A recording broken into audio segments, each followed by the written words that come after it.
அனைவருக்கும் இனிய வணக்கம். இது Vatican top 10 sponsor by black thunder, Ooty main road, Mettupalayam. Vatican top 10 நிகழ்ச்சியை ஒளிபரப்ப உதவியவர்கள் black thunder, Lucky Falls at Black Thunder, Ooty main road, Mettupalayam. நேயர்களே, கத்தோலிக்க திருஅவையின் தலைமையிடமும் வத்திக்கானின் செயல்பாடுகளை உலகறிய செய்வதே இந்த நிகழ்ச்சியின் நோக்கம். அந்த வகையில் இந்த வாரம் புனிதர் பட்டம் அளிப்பு விழா, இயேசுவின் இருசக்கர வாகன ஓட்டிகள், கிரகோரியன் பாடலின் வரலாறு என பல நிகழ்வுகள் காத்திருக்கின்றன. அனைத்தையும் அறிந்து கொள்ள வாருங்கள், இன்றைய நிகழ்ச்சிக்குள் போகலாம்.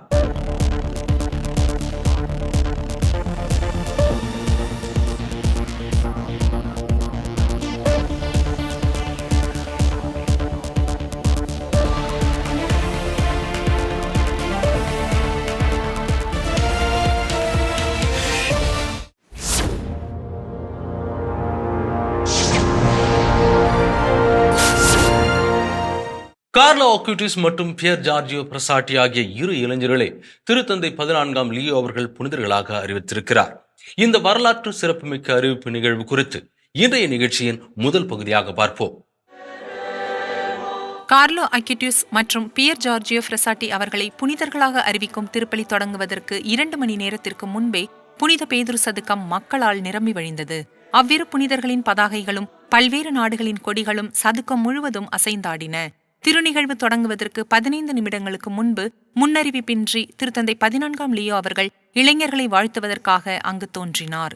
புனிதர்களாக அறிவிக்கப்பட்டவர்களின் உறவினர்களும் இத்தாலிய குடியரசின் தலைவர் செர்ஜியோ மத்தரெல்லா போன்ற பல்வேறு பிரதிநிதிகளும் தொடர்ந்து வரத் தொடங்கினர். உங்கள் அனைவருக்கும் என் வாழ்த்தையும் சில வார்த்தைகளையும் கூற விரும்புகிறேன். ஏனெனில் இந்த நிகழ்வு மிகவும் புனிதமானது, மேலும் இது ஒரு மாபெரும் மகிழ்ச்சிக்குரிய நாளாகும். இந்த திருப்பலியில் கலந்து கொள்ள வந்திருக்கும் இளைஞர்களை நான் வாழ்த்த விரும்புகிறேன். திருப்பலியின் போது புனிதர் பட்ட நடவடிக்கைகளுக்கான பேராயத்தின் தலைவர் கர்தினால் மார்செல்லோ செமராரோ அவர்கள் இரு புனிதர் பட்டங்களின் பரிந்துரையாளர்களுடன் பீடத்தை அணுகி அவர்களின் வாழ்க்கை வரலாற்றை வாசித்தார். அருளாளர் பியர் ஜார்ஜியோ பிரசாட்டி அவர்கள் 1901ஆம் ஆண்டு ஏப்ரல் 6ஆம் நாள் தூரி நகரில் பிறந்தார். இவர் தனது 24வது வயதில் 1925ஆம் ஆண்டு ஜூலை 4ஆம் நாள் காலமானார். 1991ஆம் ஆண்டு மே 3ஆம் நாள் லண்டனில் பிறந்த அருளாளர் கார்லோ அக்யூட்டிஸ் அவர்கள் மிலான் உயர் மறை மாவட்டத்தில் 2006ஆம் ஆண்டு அக்டோபர் 12ஆம் நாள் காலமானார். இவருடைய புனித உடல் தற்போது அசிசியில் உள்ள புனித பிரான்சிஸ் அசிசியாரின் திருத்தலத்தில் வணக்கத்திற்காக வைக்கப்பட்டுள்ளது. பின்பு முக்கிய தருணமும் வந்தது.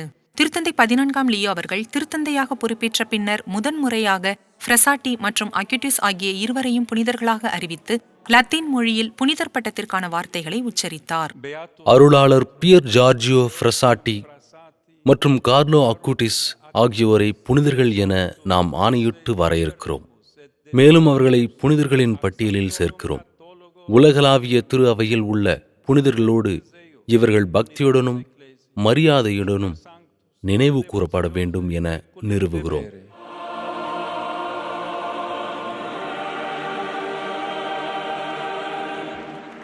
இவர்தான் இந்த நூற்றாண்டின் முதல் புனிதரான கார்லோ அக்யூட்டிஸ் அவர்களின் தாய். தன் வாழ்நாளில் இத்தகைய ஒரு தருணத்தை காணும் பாக்கியம் பெற்ற ஒரு சில பெண்களில் இவரும் ஒருவர். கார்லோ அவர்களின் முழு குடும்பமும் அங்கு இருந்தது. அவருடைய இரட்டையர்களான உடன்பிறப்புகள் 15 வயதான பிரான்சிஸ்கோ மற்றும் மிக்கேல் ஆகியோரும் வந்திருந்தனர். அவர்கள் அக்யூட்டிஸ் இறந்த 4 ஆண்டுகளுக்கு பிறகு 2010இல் பிறந்தவர்கள். அவருடைய சகோதரர் முதல் வாசகத்தை ஆங்கிலத்தில் வாசித்தார். இவ்விரு புதிய புனிதர்களின் வாழ்வுச் சான்றை இளைஞர்கள் பின்பற்ற வேண்டிய ஒரு முன்மாதிரியாக காட்ட தனது மறையுரையில் திருத்தந்தை அவர்கள் விளக்கமளித்தார். புனிதர்கள் பியர் ஜார்ஜியோ பிரசாட்டி மற்றும் கார்லோ அக்யூட்டிஸ் ஆகிய இருவரும் நம் அனைவருக்கும், குறிப்பாக இளைஞர்களுக்கு, தங்கள் வாழ்க்கை வீணாக்க வேண்டாம் என்ற அழைப்பை விடுக்கிறார்கள். அவர்கள் தமது வார்த்தைகளால் நம்மை ஊக்குவிக்கிறார்கள். நான் அல்ல, கடவுளே என்கிறார் கார்லோ. மேலும் உங்கள் எல்லா செயல்களின் மையத்திலும் கடவுளை வைத்திருந்தால் நீங்கள் முடிவை எட்டுவீர்கள் என்கிறார் பியர் ஜார்ஜியோ. இதுவே அவர்களின் புனிதத்திற்கான எளிய உறுதியான சூத்திரம். நம்பிக்கையாளர்களின் மன்றாட்டுகளின் போது ஒரு மன்றாட்டு இந்த இளம்பெண்ணிடம் ஒப்படைக்கப்பட்டது. இவர் கோஸ்டாரிக்காவைச் சேர்ந்த வலேரியா வர்காஸ் ஆவார். இவர்தான் அக்யூட்டிஸ் அவர்களால் நிகழ்ந்த அற்புதத்தால் உயிர் பிழைத்தவர். காணிக்கை பவனியின் போது புனித அக்யூட்டிஸ் அவர்களின் முழு குடும்பமும் காணிக்கைகளை கொண்டு வந்தனர். திருப்பலி முடிந்ததும் திருத்தந்தை அவர்கள் ஆரம்பத்தில் அறிவித்தபடி மக்களை வாழ்த்துவதற்காக அவரது ஊர்தியில் வலம் வந்தார். அந்நாளில் 80,000-த்திற்கும் மேற்பட்ட மக்கள் அக்யூட்டிஸ் மற்றும் ஃப்ரெசாட்டி அவர்களை புனிதர்களாக அறிவிக்கப்பட்டதை கண்டனர் என்பது கவனிக்கத்தக்கது.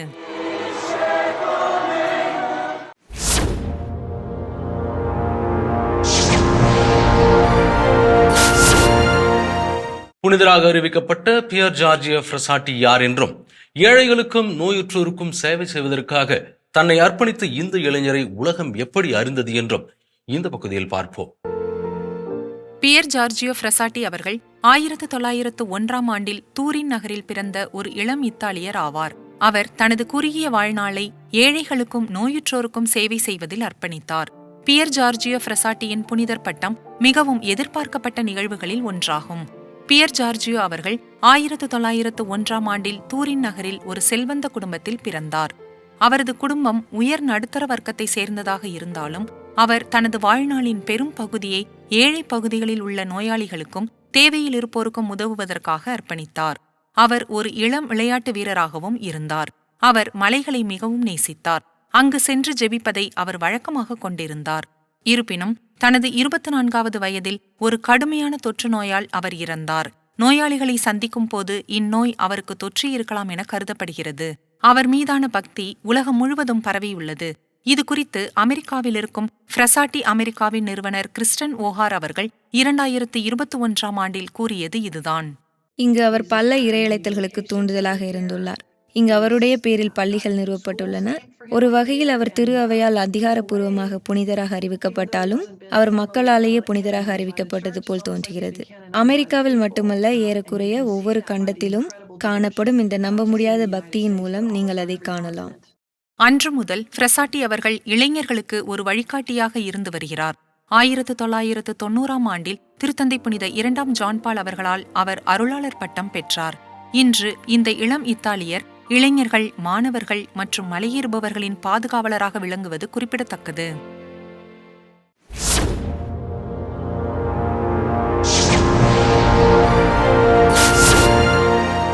அருளாளர் கார்லோ அக்யூட்டிஸ் அவர்கள் இந்த நூற்றாண்டின் முதல் புனிதராக உயர்த்தப்பட காரணமாக இருந்தது எது என்று இந்த பகுதியில் பார்ப்போம்.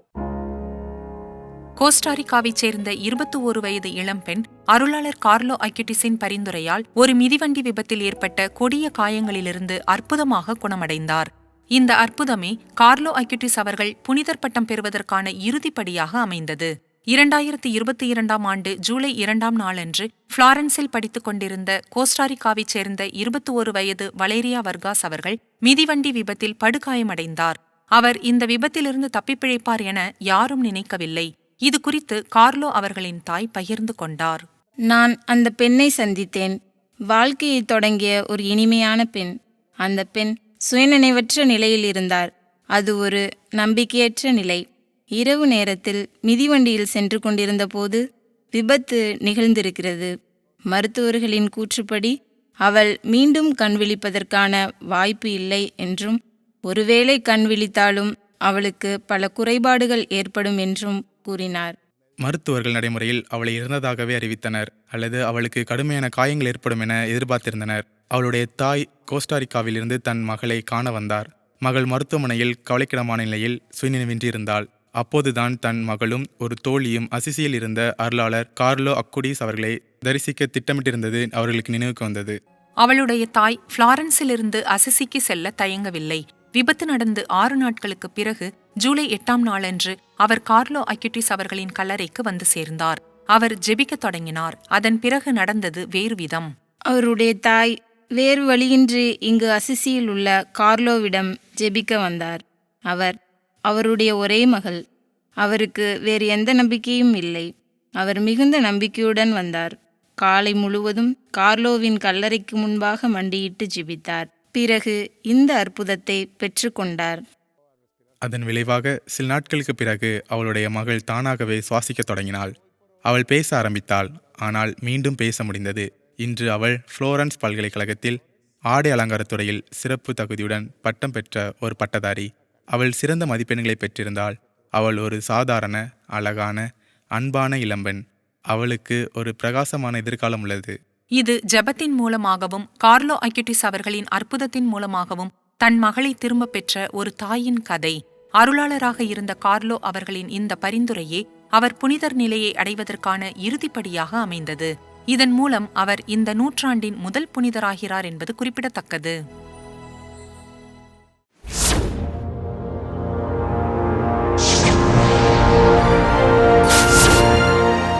கடந்த வார புதுமறை கல்வி உரையில் திருத்தந்தை 14ஆம் லியோ அவர்கள் எடுத்துரைத்த கருத்துக்களை குறித்து இந்த பகுதியில் பார்ப்போம். திருத்தந்தை அவர்களின் பொது மறைக்கல்வி உரை 6ஆம் பவுல் அரங்கத்திலிருந்து புனித பேதுரு சதுக்கத்திற்கு திரும்பிய நிலையில் அவர் அவரது ஊர்தியிலிருந்து ஆயிரக்கணக்கான மக்களை வாழ்த்துவதை காண முடிந்தது. மறைக்கல்வி உரையின் போது இயேசு தனது தேவைகளை ஏற்றுக்கொண்டு அவற்றை வெளிப்படுத்த பயப்படவில்லை என்பதை பற்றி அவர் எடுத்துரைத்தார். அவர் தனது பலவீனத்தை காட்ட வெட்கப்படவில்லை என்று மேலும் கூறினார். உதவி கேட்பது தகுதியற்றதல்ல, மாறாக விடுதலை அளிப்பது என்று கூறுவதன் மூலம் இயேசு நம்மை மீட்கிறார். நாம் வலிமையாக இருக்கும்போது வாழ்க்கை நிறைவடைவதில்லை, மாறாக நாம் பெற்றுக்கொள்ள கற்றுக்கொள்ளும் போதுதான் அது முழுமையடைகிறது. உதவிக்கான ஒரு கோரிக்கைக்கு பின்னால் ஒருவரை பற்றிய ஆழமான புரிதல் உள்ளது என்றும் அது மன்னிப்பு மற்றும் சுய ஏற்பிற்கு வழிவகுக்கும் ஒரு பாதையின் முடிவை காட்ட முடியும் என்றும் திருத்தந்தை விளக்கினார். நாம் நமது தேவைகளை எதிர்கொள்ளும் போதும் நிராகரிப்புக்கு அஞ்சாத போதும் உண்மையான மன்னிப்பு கிடைக்கிறது. இறுதியாக சூடானில் அரங்கேறி வரும் மனிதாபிமான பேரழிவிற்காக ஜெபிக்குமாறு அவர் கேட்டுக்கொண்டார். ஐநாவின் அகதிகள் நிறுவனத்தின்படி இந்த நிலைமை 12 மில்லியனுக்கும் அதிகமான மக்களை தங்கள் வீடுகளை விட்டு வெளியேறும்படி கட்டாயப்படுத்தியுள்ளது என்பது வருந்தத்தக்கதாகும்.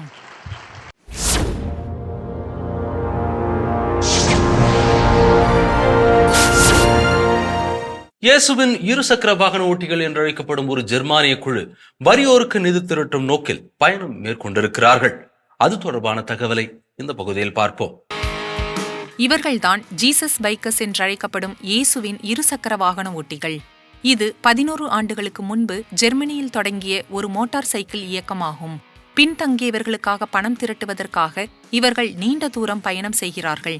இந்த முறை அவர்கள் திருத்தந்தையை சந்தித்து தங்கள் அறப்பணிக்காக ஒரு மோட்டார் சைக்கிளை பரிசளித்தனர். மிகவும் சுவாரஸ்யமான ஆடைகள் அணிந்த இயேசுவின் இருசக்கர வாகன ஓட்டிகள் குழுவுடன் நாங்கள் ஒரு சிறப்பு திருப்பயணத்தை மேற்கொண்டோம். இவர்கள் இயேசுவின் மீது நம்பிக்கை வைப்பார்கள் என்று நீங்கள் எதிர்பார்க்கவே முடியாது. ஆனால் பாருங்கள், அவர்கள் விதவிதமான ஆடைகள் அணிந்து நாங்கள் இயேசுவை நம்புகிறோம், நாங்கள் இயேசுவின் இருசக்கர வாகன ஓட்டிகள் என்று காட்டுகிறார்கள். அவர்களின் வருகை கவனிக்கப்படாமல் போகவில்லை. இந்த இருசக்கர வாகன ஓட்டிகள் பெரும் திரளாக வந்து திருத்தந்தை 14ஆம் லியோ அவர்களுக்கு ஒரு வெள்ளை நிற BMW மோட்டார் சைக்கிளை பரிசாக கொடுத்தனர். இந்த வண்டியின் டேங்கில் அவருடைய பெயர் கையொப்பமிடப்படும். நாங்கள் அணிந்திருப்பது போல ஒரு ஆடையும் அவருக்கு கொடுத்தோம், அதிலும் அவர் கையெழுத்திட்டிருக்கிறார். நாங்கள் அந்த வண்டியையும் மேலங்கையையும் ஜெர்மனிக்கு திரும்ப எடுத்து சொல்வோம்.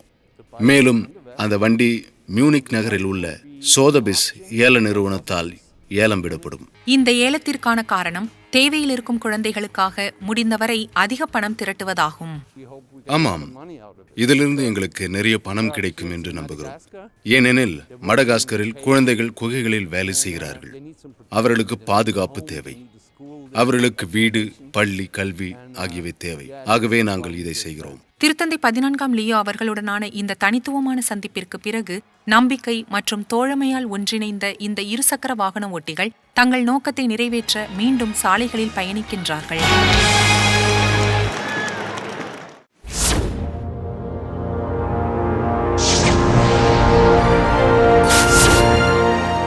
திருத்தந்தை பிரான்சிஸ் அவர்களின் கனவு திட்டமான போர்கோ லவ்தாத்தோ சி என்ற சூழலியல் மற்றும் கல்வி மையத்தை திருத்தந்தை 14ஆம் லியோ அவர்கள் திருத்தந்தையின் கோடைகால இல்ல தோட்டத்தில் தொடங்கி வைத்திருக்கிறார். அந்த காட்சிகளை இந்த பகுதியில் பார்ப்போம். திருத்தந்தை பிரான்சிஸ் அவர்களின் மரபு சொத்தாக விளங்கும் போர்கோ லவ்தாத்தோ சி திட்டத்தை தொடங்கி வைப்பதற்காக திருத்தந்தை 14ஆம் லியோ அவர்கள் கேசல் கேண்டல்ஃபோவிற்கு மீண்டும் சென்றார். முதலில் அவர் ஒரு மின்சாரத்தில் இயங்கும் கோல்ஃப் வண்டியில் வத்திக்கான் தோட்டத்திற்கு பயணம் செய்தார். அங்கு அவர் சில தொழிலாளர்களையும் அவர்களது குடும்பத்தினரையும் வாழ்த்தி சிறிது நேரம் ஜெபித்தார். சிறிது நேரத்திற்கு பிறகு அவர் மீண்டும் வண்டியில் ஏறி தோட்டங்களை ரசித்தபடியே தனது பயணத்தை தொடர்ந்தார். அவர் ஒரு குளத்தின் அருகே தனது வண்டியை நிறுத்தி அங்கு வாழும் மீன்களுக்கு உணவளித்தார். திருத்தந்தை 14ஆம் லியோ அவர்கள் ஒரு கன்றுக்குட்டியை தடவி கொடுத்தார். மேலும் 2 ஸ்பானிய குதிரைகளை பார்வையிட்டார். பின்னர் திருத்தந்தை அவர்கள் மீண்டும் தோட்டங்களை சுற்றி பார்த்து திறப்பு விழா நடைபெறும் இடத்தை அடைந்தார். தனது உரையில் அவர் இந்த வார்த்தைகளை கூறினார். போர்கோ லவ்தாத்து சி என்பது ஒரு நம்பிக்கையின் விதை. அதை திருத்தந்தை பிரான்சிஸ் அவர்கள் நமக்கு ஒரு மரபு சொத்தாக விட்டு சென்றிருக்கிறார். அது நீதி மற்றும் அமைதியின் கனிகளை தரக்கூடிய ஒரு விதை. இந்த செயல் மூலமாக இயற்கையை பாதுகாக்கும் நோக்கம் கொண்ட சூழலியல் மற்றும் கல்வி மையம் திறந்து வைக்கப்பட்டது. போர்கோ லவ்தாத்தோ சி இப்போது சூழலியல் பற்றி படிக்க விரும்பும் குழந்தைகள் மற்றும் இளம் பருவத்தினருக்கும், கோடைக்கால செயல்பாடுகளில் பங்கேற்க விரும்பும் இளைஞர்களுக்கும் அல்லது தங்கள் நம்பிக்கையை இயற்கையுடன் மீண்டும் இணைக்க விரும்புபவர்களுக்கும் திறக்கப்பட்டுள்ளது என்பது குறிப்பிடத்தக்கது.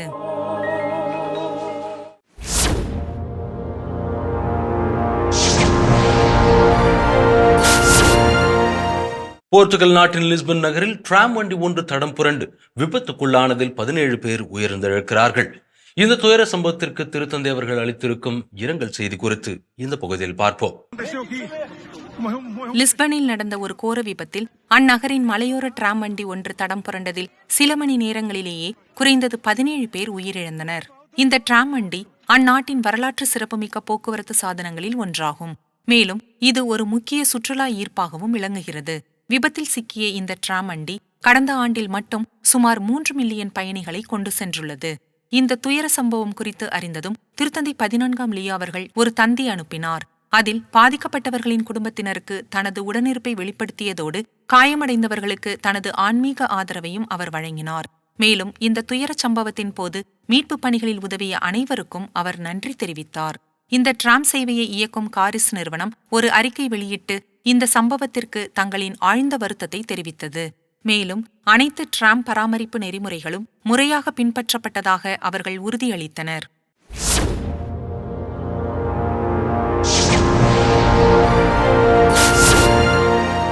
ரோமையில் நடைபெற்ற திருத்தொண்டர்களின் யூபிலி விழாவின் போது திருத்தந்தை பிரான்சிஸ் அவர்களால் தயாரிக்கப்பட்ட மறையுரை வழங்கப்பட்டது. அந்த காட்சிகளை இந்த பகுதியில் பார்ப்போம். இந்த காட்சிகள் கடந்த பிப்ரவரி மாதத்தை சேர்ந்தவையாகும். அப்போதுதான் திருத்தொண்டர்களுக்கான யூபிலி விழா ரோமையில் கொண்டாடப்பட்டது. திருத்தந்தை பிரான்சிஸ் அவர்கள் இதற்கு தலைமை தாங்கவிருந்தார். ஆனால் அவர் உடல்நலமின்றி ஜெமெல்லி மருத்துவமனையில் அனுமதிக்கப்பட்டார். எனவே நற்செய்தி அறிவிப்பு பேராயத்தின் துணைத் தலைவர் பேராயர் பிசிகெல்லா அவர்களே உலகெங்கிலும் இருந்து வந்த 23 வேட்பாளர்களுக்கு திருத்தொண்டர் பட்டத்தை வழங்கினார். திருத்தந்தை பிரான்சிஸ் அவர்களால் தயாரிக்கப்பட்ட மறையுரையையும் அவரே வழங்கினார். விரைவில் உங்களில் சிலர் திருப்பட்டம் என்னும் அருள் அடையாளத்தை பெற்றவுடன் பணிபுரியும் படிகளில் இறங்குவீர்கள். நான் வேண்டுமென்றே இறங்குதல் என்று வலியுறுத்தி கூறுகிறேன், ஏறுதல் என்றல்ல. ஏனெனில் திருநிலைப்பாட்டின் மூலம் ஒருவர் உயர்வதில்லை, மாறாக இறங்குகிறார்.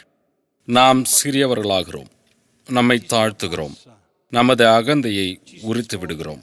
புனித பவுலின் வார்த்தைகளில், பணியில் நாம் மண்ணுக்குரிய மனிதனை களைந்துவிட்டு அன்பில் விண்ணுக்குரிய மனிதனை அணிந்து கொள்கிறோம். ஆகஸ்ட் 10ஆம் நாள் திருத்தொண்டர்களின் பாதுகாவலரான புனித லாரன்ஸின் திருவிழா கொண்டாடப்படுகிறது. திருத்தந்தை 2ஆம் சிக்ஸ்துஸின் திருத்தந்தை பணி காலத்திலும் வலேரியன் பேரரசின் துன்புறுத்தலின் போதும் அவர் பணி செய்தார். அப்பேரரசால் அவர் ஒரு இரும்பு கம்பி வலையில் வைத்து எரிக்கப்பட்டு கொல்லப்பட்டார் என்பது கவனிக்கத்தக்கது.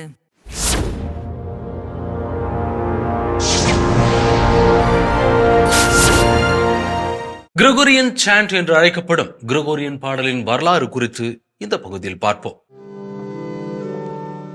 நன்றாக பாடுபவர் இருமுறை ஜெபிக்கிறார் என்பது புனித அகுஸ்தினாரின் புகழ்பெற்ற பல கூற்றுகளில் இசையின் அம்சத்தை உள்ளடக்கிய ஒன்றாகும். திரு அவையை பொறுத்தவரை, குறிப்பாக திருவழிபாட்டு கொண்டாட்டங்களை நிகழ்த்தும் போது பாடல் ஒரு அடிப்படை கூறாக இருந்து வருகிறது. ஆனால் அது எல்லா வகையான பாடலாகவும் இருக்க முடியாது. 2ஆம் வத்திக்கான் சங்கம் கிரகோரியன் பாடலுக்கு அதிக முக்கியத்துவம் அளித்தது. திருவழிபாடு என்ற ஏட்டின் 116ஆம் எண்ணில் அதை காணலாம். அதில் திரு அவை கிரகோரியன் பாடலை ரோமை திருவழிபாட்டிற்குரிய பாடலாக ஏற்றுக்கொள்கிறது. எனவே மற்ற அனைத்தும் சமமாக இருக்கும் பட்சத்தில் திருவழிபாட்டு செயல்களில் அதற்கே முதலிடம் கொடுக்கப்பட வேண்டும் என்று குறிப்பிடப்பட்டுள்ளது. கிரகோரியன் பாடலை பொறுத்தவரை மற்ற வகை இசை பன்முகத்தன்மையை விளக்காமல் அது லத்தீன் வழிபாட்டு முறைக்குரிய பாடலாக அங்கீகரிக்கப்பட்டுள்ளது. கிரகோரியன் என்ற பெயர் ஒரு திருத்தந்தையுடன் நெருங்கிய தொடர்புடையதாகும். அவர்தான் திருத்தந்தை பெரிய கிரகோரியார். 6ஆம் நூற்றாண்டின் இறுதியில் அவரது திருத்தந்தை பணி காலத்தில் அவர் மேற்கத்திய திரு அவையின் திருவழிபாட்டை ஒருங்கிணைக்கும் பணியை மேற்கொண்டார். அவர் படிப்படியாக மற்ற வழிபாட்டு முறைகளான பிரான்சின் கேலிக்கன் முறை, மிலனின் அம்ப்ரோசியன் முறை மற்றும் ஸ்பெயினின் ஹிஸ்பானோ மொசராபிக் முறை ஆகியவற்றை ஒன்றிணைத்தார். இதன் விளைவாக உரோமை திருவழிப்பாடு படிப்படியாக செயல்படுத்தப்பட்டது. அதில் இந்த பாடல் வகை பயன்படுத்தப்பட்டது. கேலிகன் மற்றும் உரோமை திருவழிப்பாடுகளில் பயன்படுத்தப்பட்ட பாடல்களை ஒன்றிணைத்தவரும் அவர்தான். இதன் விளைவாக ஒரு இசை தொகுப்பு உருவானது. பல ஆண்டுகளுக்கு பிறகு அவரது நினைவாக அதற்கு கிரகோரியன் பாடல் என்று பெயரிடப்பட்டது. அவரது நினைவு திருநாள் ஒவ்வொரு ஆண்டும் செப்டம்பர் 3ஆம் நாள் கொண்டாடப்படுகிறது. திரு அவையின் 64வது திருத்தந்தையாக விளங்கியதோடு பேதுருவின் வழித்தோன்றலாக மாறிய முதல் துறவியும் அவர்தான். புனித அகுஸ்தினார், புனித அம்புரோஸ் மற்றும் புனித ஜெரோம் ஆகியோருடன் லத்தீன் திரு அவையின் மிகவும் செல்வாக்குமிக்க திரு அவை தந்தையர்களில் இவரும் ஒருவர். 7 நூற்றாண்டுகளுக்கு பிறகு 1295ஆம் ஆண்டில் திருத்தந்தை 8ஆம் போனிஃபஸ் அவர்கள் அவருக்கு மறைவல்லுநர் பட்டத்தை வழங்கினார். அவரது மீதமுள்ள புனித பொருட்கள் உரோமையில் உள்ள புனித பேதுரு பேராலயத்தில் உள்ளன.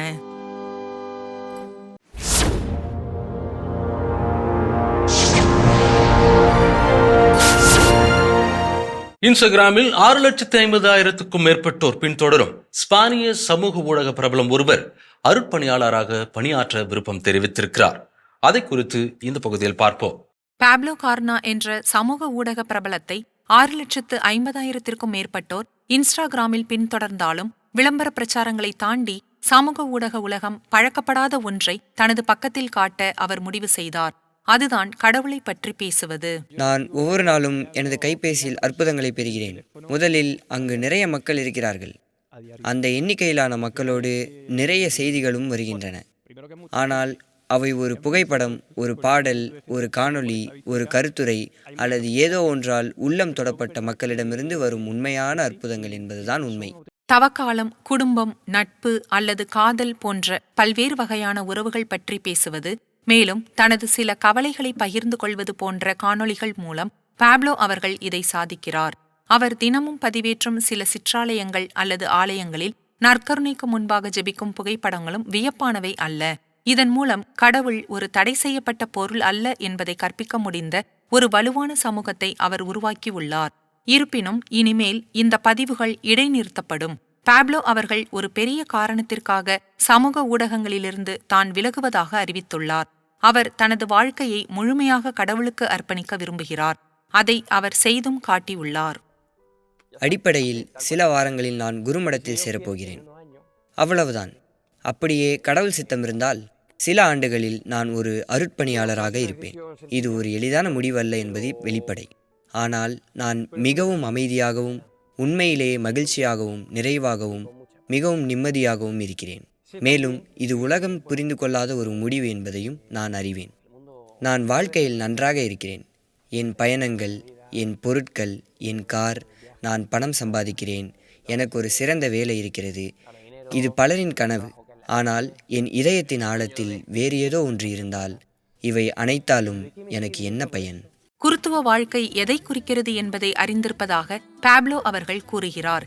இப்போது அவரது வழக்கம் முற்றிலுமாக மாறும். இந்த முடிவு கடைசி நிமிடத்தில் எடுக்கப்பட்டதல்ல என்றும் பாப்லோ கூறுகிறார். இது கடவுள் தனக்காக ஆரம்பத்திலிருந்தே திட்டமிட்ட ஒன்று என்று அவர் நம்புகிறார்.